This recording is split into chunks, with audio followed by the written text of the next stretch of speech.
Hey guys, welcome back to the channel. So today let's do something different and I'll tell you a short story about two twin brothers, Sonu and Monu. Okay, so both of them decide that they should start investing for their retirement. So Sonu opens an investment account at the age of 22 and he starts contributing $3,600 every year till the age of 28. That is just for 6 years, and then he stops investing and he earns a compound interest of 10% every year. And 10% is a realistic number because even if you see the average rate of return of the stock market for many years, then it comes out to be 10%. The second twin brother, Monu, is a little lazy.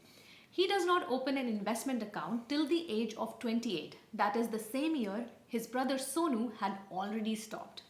And he starts contributing $3,600 per year as well, but for the next 37 years. That is till the age of 65. And he also earns a compound interest rate of 10% per year. Now, at the age of 65, one fine Christmas evening, both the brothers were sitting beside a fireplace and they both decided to compare their savings. Monu, who is fully aware that his brother Sonu had stopped investing 37 years earlier and since then he hasn't contributed anything in his investment account. So Monu was confident that his account is worth at least 10 times as Sonu's. And why not? I mean, Monu has been investing since last 37 years while his brother Sonu invested only for 6 years. So what do you think, guys? Is Monu right? Let's do one thing. Pause this video for a while and I want you to write down in the comment box what do you think. It will be fun, but please don't cheat. Now, coming back to the story, while comparing their savings, Monu was shocked to learn that they both have approximately $1.1 million in their investment accounts. And not only that, the first brother Sonu, who invested $3,600 a year for 6 years, invested a total of just $21,600.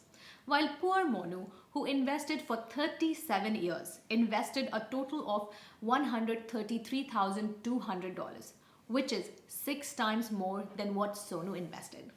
I know, guys, this doesn't sound correct, but it is. You can find a lot of compound interest calculators on Google, so you can go ahead and check yourself. In fact, we have also dropped a link to the calculator in the description box. So there are two morals to this story. First is start saving and investing as early as you can. And the second moral is that to become a millionaire, you don't actually need a 6-figure salary. In our story, just investing $3,600 per year, which is only $300 per month, can actually make you a millionaire by the time you retire. The story that we just told you is actually from a book called The Wealthy Barber, written by a Canadian author, David Shilton. This is one of the most amazing books on personal finance that we have ever come across. And because this book is written in a story format, unlike most other boring finance books, this book is best enjoyed if you listen to it, the audio version and this is what we did as well. Now, of course, this example is a very basic example and the only purpose of our life is not just to save for retirement. There are so many things that we want to do in our life, like owning a house, buying a fancy car, going on vacations every year or two, or having that latest Apple product as soon as it is launched. But obviously for all of that, you will have to invest and save more funds. So how do you do that? And this brings us to the second major point of this video, that is budgeting. I know, listening to the word budgeting has never made anyone feel excited. But trust me guys, this budgeting will actually help you enjoy guilt-free pleasures. Let us give you an example from our own life. So we started this budgeting practice 2 years ago. Now, if you have been following our channel, you must have seen our trip to Calgary, Banff and Jasper, which I must say was the most beautiful destination we have ever been to in our life. But we knew that it would be an expensive trip. The flight tickets from Toronto to Calgary, the stay, food, shopping and various activities that we were enjoying certainly adds up the cost, and it was easily going into a couple of $1,000s. On top of that, the time that we went on this vacation was also a time of uncertainty in terms of finance and jobs, as for most people in the year 2020. Still, we were mentally relaxed and we enjoyed the vacation without feeling guilty for 2 reasons. One, we had already saved money for the specific purpose of such a vacation. And second, we had already allocated money to other categories of necessities such as saving for an emergency fund or allocating money to our retirement accounts. We really hope this example has excited you and at least some of you haven't left the video yet, because we really want to briefly go over how we plan our budget so that it can help you as well. But again, it's important that you don't think of budget as something that constrains your life. In fact, think of it like a seatbelt and a Google map in your car. That is your life. Though you can drive your car without a seatbelt, but it may not be safe, and without a Google map, you might not even reach your destination on time. Our budget has 4 sections: the future, present, emergency, and fun. We will start with the simplest funda. Save at least 10 to 15% of your income for retirement.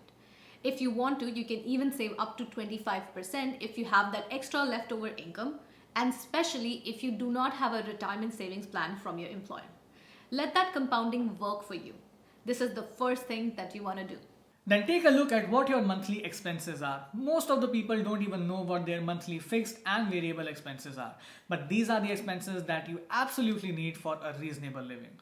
So why is it important to know this number? The reason is that your target should be to always have funds equal to 6 times this number in your bank account. This will be your emergency funds. So now, for example, your monthly fixed and variable expenses are $2,500 per month, then you should have at least $15,000 saved up. So now, even if you get laid off suddenly, you will still have at least 6 months to get yourself back to work.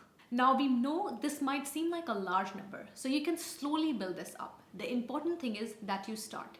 And maybe the next time when you get that large end of the year Christmas bonus from your office, allocate some of that to build up your emergency fund. And maybe use the rest in your fund section, which we will talk about shortly. Your fixed expenses will be your rent or mortgage payments or other types of loans like car loans, student loans, or your insurance premiums, your phone and internet bills, your hydro and heat bills, or your cable or Netflix subscriptions, or any other streaming platform that you fancy, and other services like gym memberships, which, looking at us, you can obviously guess we don't have that.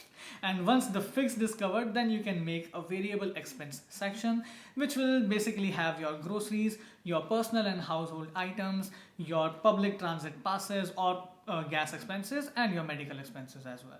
Now I will go into the last but our favorite section, the fun section, because we have already taken care of all the necessity, that is our retirement, emergency, and day-to-day life. This section is for our life enhancements. You can budget for anything: gadgets, vacations, gifts, self-care, hobbies, clothes, dining out, or even charity or donation, or even that top model car, whatever you fancy. In fact, we even have a category for visiting India, because even a 2-way flight ticket for a couple to India can cost you around $3,000 to $4,000, and that's not cheap. But trust me guys, when you save for a particular thing for some time and then you buy it, you tend to cherish it even more, and that provides you a sense of achievement. A final note guys, since we started budgeting, we had to make changes along the way. Since life is not just numbers, as life changes, so does need, and accordingly we should review our budget. For example, say if your income increases, then you can allocate the entire increase to your fund section, or you may divide it halfway into your fund section and your retirement section. Ultimately, the choice is yours. So guys, the motive of this video was not to provide you a shortcut to become a millionaire. The point of this video was to discuss together whether as an immigrant one can become a millionaire in Canada or not, even if you don't have a 6-figure salary. And we think, yes, we all can become a millionaire. What we need is a plan and consistency in following that plan.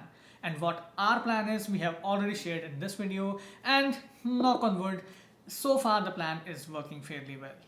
We have also provided some links in the description box for all the resources that we have found helpful in improving our financial literacy. So do check them out. So we hope you found this video valuable, and if so, then please hit the like button and subscribe to our channel for more such content related to Canada. We'll see you in our next video. Till then, take care and stay safe.